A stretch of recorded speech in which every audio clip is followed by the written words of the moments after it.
जय श्री कृष्ण। मैं प्रियांशी। आज हम 84 वैष्णवों की वार्ता से पुरुषोत्तम जोशी सांचोरा जी की वार्ता प्रसंग फर्स्ट का लास्ट पार्ट सुनेंगे।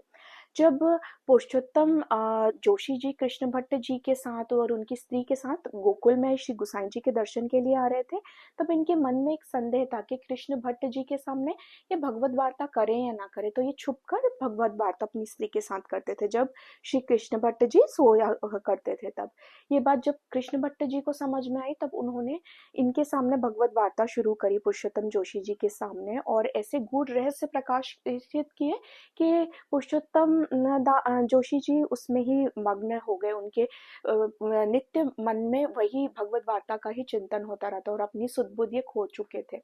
फिर जब ये गोकुल में श्री गुसाई जी के पास पहुंचे, तब गुसाई जी से पूछा, महाराज ये कृष्ण भट्ट जी के ऊपर ऐसी कृपा कैसे हुई?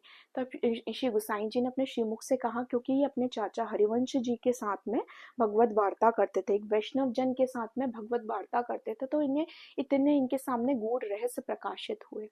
फिर इनका सारा संदेह दूर हो गया और बिना किसी संकोच के साथ श्री कृष्ण भट्ट जी के साथ भगवत वार्ता करने लगे। कुछ दिन ये गुसाई जी के पास गोकुल में रहे।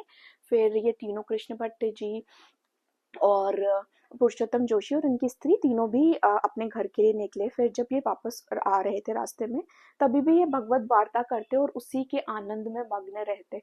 और जब ये उज्जैन पहुंचे, तब कृष्ण भट्ट जी के घर 4 दिन वहां पर रुके और वहां पर भी भगवत वार्ता करके अत्यंत आनंद में रहते। और कुछ दिन बाद, 4 दिन बाद, ये अपने घर गुजरात के लिए गए। और फिर ये लौकिक में ज्यादा रहते नहीं थे, क्योंकि इनका मन तो श्री कृष्ण की वार्ता में, श्री कृष्ण की सेवा में लगता था। तो ज्यादा लौकिक संबंध में नहीं रहते थे ये।